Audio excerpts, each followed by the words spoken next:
Hafana, welcome back to the channel. My name is Natux, and this is Football Fans Tribe. So, still here, we move not.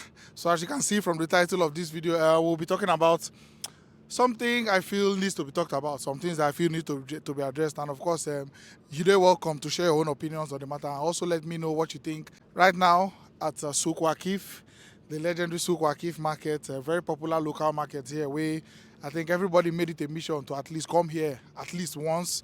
If you come Qatar and you know come here, now you sabi. But yes, it's always very populated. So right now, it be like we don't see the real face of Qatar small, small, and the town is emptying really fast. The parts of the city that were deconstructed to accommodate the crowd management and everything for the World Cup, they bring them back together. And the exit I took to even get here, I never take them since I come here. It's always one exit everybody's using, and just the one or two things we then use to control crowd for this World Cup. In my view, there's the CNN station and there's some other studio setups here where they see the backup. So you should be seeing that on your screen right now. Anyways, to the matters at hand, and we have some important things to discuss. 5 things that I learned from this FIFA World Cup. Number one, number one. Belgium have officially wasted a generation of talent. When I say wasted now, I need to make them look like, say, of course, all these players were still very successful club-wise, but for the country, basically achieved nothing. The best they could do was, I think, was this semi-final or quarter-final of the World Cup, and they are all aged now. Eden Hazard has already even quit the Belgium national team. Kevin De Bruyne, I think, is 30 years now. Thibaut Courtois, I think, is 30. Lukaku is 29. Jan Vertonghen, somebody that depends on so much in the defense. That one is 35 years now. Toby Alderweireld is, I think, 32 years. The main names and the big names and the major people we're supposed don't win this great generation of Belgium talent trophy. Nothing come out. They couldn't even win a teacup. And would I say it's sad to say, or would I say, but if you look at the teams that excelled in this period, right? All these teams, if you compare them talent for talent, this Belgian team now, if you compare talent for talent to, let's say, the French team that won the World Cup in 2018, let's move 2 years back and say Portugal that won the 2016 Euros, and this recent Italy side that won the Euros. We can even go as far back as 2014, Germany winning the World Cup. This generation, I feel player for player, at least they could have done even a final at least, and they couldn't even get there. Trusted them, Roberto Martinez. In hindsight now, if you talk, I'm saying maybe somehow that was, I think, the wrong man for such talents, and they were always world number one, world number one, FIFA world ranking, world number one, and he be number one, you know they win anything. You don't even reach final for anything. And player for player, they could compete with some of the teams that ended up winning something. But I feel the difference was just the manager. Maybe it was Roberto Martinez, who knows, but now in the comment section, they let me know what you think. But I feel, I don't know the root cause, I don't know what might have gone wrong, but I feel they had enough talent in that generation to win the World Cup. And now it's sad that you see most of these players will be phasing out, and a new generation may be coming in that may not be as good. If I remember teams like Bulgaria from tournaments like back then, they used to be in there. They may do well, they may get talents, but now they're not there anywhere. And this Belgian team, let it not be the case, so because it will be a huge slap on the face, especially this social media age that everybody's closer to football, being a Belgian and then watching your team slide down. It is well. So let me know what you think was the cause of Belgium's golden generation going to waste. Of course, they left this tournament in the group stage. The thing tire me. That's number one. Now on to number two. Let's move on to our dearly beloved England. England. Funny thing, I've been talking say this go be Gareth Southgate last tournament, but lo and behold, he did like the FA, they back him, and they don't want him to leave right now. So it looks like he will be back for Germany 2024, the Euro 2024, and that may be his last chance. Then again, the 50 Saka before that tournament, who knows? But they are somehow backing him, which I do not agree with, because I feel this generation of English players now, when they may get them Gerrard, Lampard, Scholes, and all those people, I feel they had like a proper 11, but waiting they get now like a squad of talent. Even the people where they bench for England, if you start for other countries, start for Argentina where even win the World Cup. You know, if you tell me say Saka no go start in place of Rodrigo de Paul for the right wing for Argentina, if he's Argentine. So, now so the thing just be. And England, they haven't changed, and it's more of the same thing. Generation of talent with managerial problems, and leaving the World Cup in the quarterfinal stage, I feel almost with the squad we didn't get one of the best squads for this tournament so far. Now rubbish, now nonsense performance, with a very semelling performance. Saka is 21 now. By the next World Cup, he'll be 25. By the next World Cup, he'll be. They're supposed don't they reach their peak. But then again, these English players, you know, go ever tell, because they feel start like this, and before the next 2 to 3 years, the way Michael Owen do them, you won't hear from them again. Injuries or something, or they're not going to live up to their actual potential. Harry Kane, their greatest goal scorer of all time, he just need one more goal to break Rooney record. He not equal the record already. Would he be the same man by the next tournament? Mo just talk to 2024 Euros. Hello.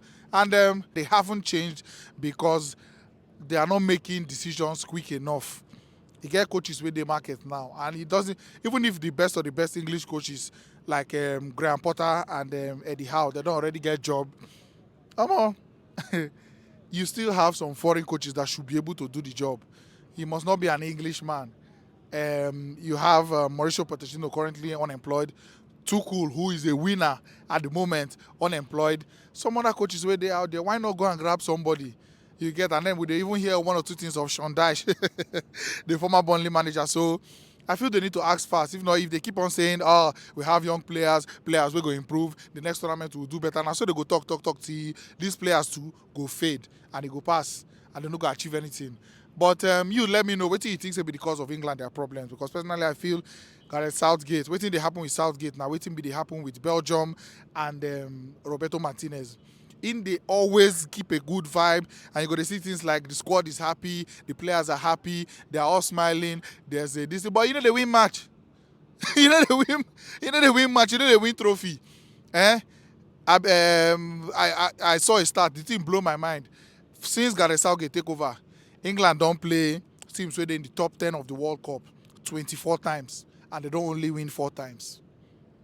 This time, na France do them. Anytime where they meet somebody, we even match them for talent, then they fall off, then they lose, and then they feel meet up. But when it reach time to win Senegal or win Iran or win all those people, their John Thomas go stand up.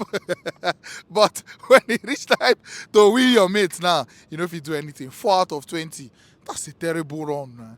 Terrible. So on to my home, Africa, and Morocco. They don't break the record this year. I had a feeling about them, and if you watch the videos where they make for this World Cup so far, you could not say I've always thought they could do it. Even against Portugal, I said it. Not like I'm taking any credit, but there just seemed to be a football in that team where I never see any African team play before. You understand? I may be young, and if you don't see them before me because you hold past me, but currently now the football way Morocco play, no African team don't do them before now. They don't just get the ball in defensive positions and shoot it out. They keep them, they pass them, they touch them. Hello? And they pass them, they play the ball out. We don't discover many talents within the team like Amrabat, Unahi, Ziyech, we already know. But people like Boufal and Enesiri don't further sell themselves. Yasin Bona and the rest of them. I feel name more and more of the players, but I'm not talking about how far they got. I'm talking about how well they did it. Because it was a case of good football. It wasn't something of, okay, get the ball and Moko the shell and a police game, go kick them up anytime where they did for defense. They actually won't play out. In as much as their coach don't only did there for, I think, 4 months or 5 months, something crazy. He took over just before August, Valley, the Regragri. The kind of football where Morocco they play for this tournament, it shows a hope there. And listening to Sunday Olise, about 4 years ago, where he was talking about teams like Morocco and North African teams investing in football and investing in football infrastructures in their country. You go to wonder what thing they happen. No be magic. This is actual investment. They don't invest for training centers. When you see the Super Eagles come Nigeria to train before match, now either then they pitch or then they gym. You're never seeing something like a technical session, maybe set piece or something like that. You don't ever see anything like that. It's always the same thing. They run up and down. Though I've been privileged to at least be in the same stadium a couple of times to witness some one or two tactical things where Jose Peseiro way they do, and them gonna draw. No ever do those kind of things, but we need to invest more in our football. You see, when Cristiano Ronaldo be the complaint, say even the gym, the technological facilities for the training complex and everything, they never upgrade them since when he come out. All those things matter, especially in modern day football. Players have become so good and so fast, faster than they used to be, better than they used to be. And all these things, they matter. If you know they invest for something, nothing will come out. So we need to put more money in our football technology, and we need to have a proper training base. That's the way they get for Abuja. I don't know whether na running pitch be that or na 100 meter, be 400 meter, this thing be that. We need to get a proper training base with good technology, a proper gym, proper training facilities, and technology to up these players. So then when they leave their club for Europe, it won't be a downgrade. At least even if it's a downgrade, make the distance not too plenty, and let the football be good on the eye to watch. Make it not just be jankara, jengri, anyhow, make the ball enter net, we win. No, the football actually matters these days, and the football where I see Morocco play, it sweet me for eye. And it's good that something actually came and there was a result. They've broken the record, and who knows how long it will take for another team to come break this record when Morocco don't break. So it is what it is, man. I beg, Africa is actually possible. That's my third take, and Africa can do it. If only we invest in our football, if only we invest in technology, if only we invest in infrastructure concerning sports and discovering talent on time, and remove any form of bias and rubbish where they make us choose players we're not supposed to come. Will be good. Now, number 4. This is actually a hot take of mine. Not hot take, but I say I'm saying many other people too. They share the same sentiments, right? So this World Cup format is actually the best. Hear me out. I know we are all used to summer World Cups and World Cups where players finish the season and come in to play the World Cup after they've had a very, very good season. But the truth of the matter is, at that point, they've played some of them 50 matches, some of them 52 matches, and their body go tell them. So when they come into the World Cup, I feel why we were having so many great results, a player that scored 8 goals in this tournament at such a young age, and so many shockers in the tournament, is because these players, then they hot right now, like then they at the peak of their form. Of course, we know say before season starts, you try warm up, you play preseason to warm up and move up based on your physicality, based on your stamina, based on your abilities. But when you start getting to November, December, you're hitting the peak of your abilities, intensity-wise and everything-wise. And I feel that's why this World Cup was this special. People are already calling it the greatest World Cup of all time. And to me, it's not unfounded. Though I'm young and I've watched only a handful of World Cups, but at the end of the day, people who don't even watch much more than me, way old past me, they are saying the same thing. It could be recency bias, but all these people know if they bias, they mad at the same time. Now there has to be something behind it, and I feel this is the best pattern. If we could, World Cup is once every 4 years, and they should keep it that way. If once every 4 years we have to pause all the leagues and we have all the players about let's say 18 to 20 matches into every season where they are just warming up, where they are getting informed, where they are getting really, really hot, it will help every World Cup. It will help smaller nations, and their players will be at peak form. And America, they have a real challenge on their hand now. They have a very, very real challenge on their hand. The USA, Mexico, and Canada World Cup, they have a high bar to reach. And finally now, I can tell you something. I came to Qatar on the 19th of November. Today, now 21st of December, I have not seen a gun. Pistol, machine gun, shotgun, I never see gun. The only place where I don't see gun, now when I go to a museum of Islamic art, go see the guns, those shotguns, those cock and shoot, whether they use those days, where they go press the gunpowder inside, press and then come shoot one, boy, they come begin press and again. Now the only gun I don't see, and those guns are not functional. I've not seen any police officer or any security marshal or anybody carry a gun here in the name of security. Though this is a civilized society, but so many people came here from around the world that I'm sure are rascals in their own country. But when you get here, guy, even to drop dirty for ground, If you drop dirty for ground, I don't know, you're seeing those guys behind me now. This is the perfect example. Their job now to the patrol. Any dirty, they say I'm the carry some. It's gone. You know, if you drop dirty, come back, come back, say I'm in 5 minutes. They don't employ people for all these things. Okay, they spent a lot of money and they have the money to spend, but these details matter. This has kept this place squeaky clean. I feel fry egg for this ground, eat and chop. Nothing will happen. I'm exaggerating, but that's how clean this place has been.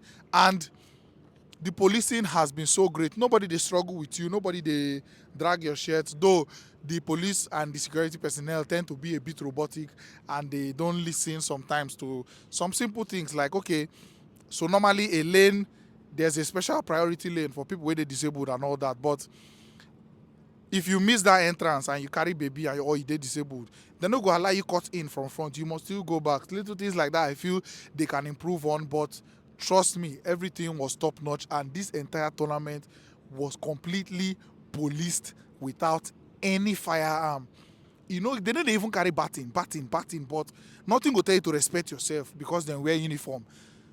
Me, I know say you get sometimes where normal Niger boy, I be one jump some kind fence, but my conscience no allow me. Even when people were not there, my conscience no agree me. So this thing it can be done. That's what I'm trying to say. It can be done. AFCON, beginning of AFCON, I think it was Cameroon's second game or thereabout, there was a stampede and many people lost their lives. Little things like this, creating a barricade line and doing things like that. No, you don't need gun to do everything. If you set the main things them in motion, you don't go need all those things last. So on that note, I end this video. I still have at least 2 to 3 more videos here in Qatar to come. And as always, thank you so much for watching. Let me know your own thoughts on waiting me, I think. And if you get 5 different things to where you don't learn from this World Cup, of course, you're free to let me know. And yeah, thank you so much for watching as always. And we will see for front.